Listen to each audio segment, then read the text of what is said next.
Good morning, everybody. Welcome to today's devotion for May 11th. Today's devotion is titled God's Word Endures. The Bible reading is from Isaiah chapter 40, verses 1 to 8.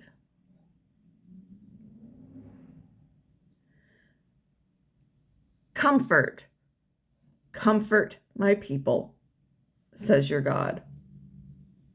Speak tenderly to Jerusalem and proclaim to her that her hard service has been completed, that her sin has been paid for, that she has received from the Lord's hand double for all her sins. A voice of one calling, in the wilderness, prepare the way for the Lord. Excuse me. Make straight in the desert a highway for our God. Every valley shall be raised up, every mountain and hill made low. The rough ground shall become level, the rugged places a plain, and the glory of the Lord will be revealed. And all people will see it together, for the mouth of the Lord has spoken. A voice says, "Cry out." And I said, "What shall I cry?" All people are like grass, and all their faithfulness is like the flowers of the field. The grass withers and the flowers fail. No, the grass withers and the flowers fall, because the breath of the Lord blows on them. Surely the people are grass. The grass withers and the flowers fall, but the word of our God endures forever.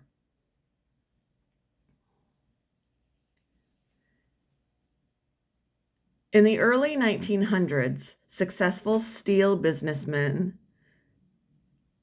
Charles Schwab decided to build perhaps the most lavish mansion in New York City. Completed in 1906, his Riverside Drive estate took its inspiration from French chateaus and spanned an entire city block. With lush gardens, grand halls, and opulent interiors. It stood in stark contrast to the rising apartment buildings that would soon define Manhattan. Despite its grandeur, the estate struggled to find a buyer after Schwab's death.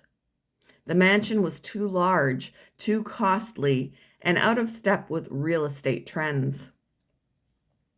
Riverside Drive Estate was demolished in 1948. Both the mansion and the man faded away. It's easy for us to point to earthly realities like wealth, ambition, and mansions as destined to fade away. The words of Isaiah chapter 40 remind us all people are like grass, and all their faithfulness is like the flowers of the field. Isaiah wrote to people enduring God's discipline for their faithfulness. After he had corrected them, God would comfort them. What the prophet says about people, grass, and flowers is true. But the truth of God himself, it will outlast men and mansions and wealth and ambition and accolades. Yes, the word of our God endures forever. It's good to keep in mind how fragile we are. And it's wise to remember God's word is everlasting. What have you witnessed that has withered and faded away?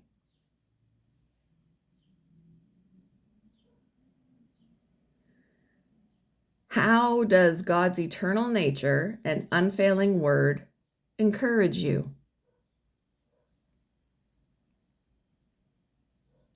Thank you for joining me for today's devotion, and I hope you all have a wonderful day.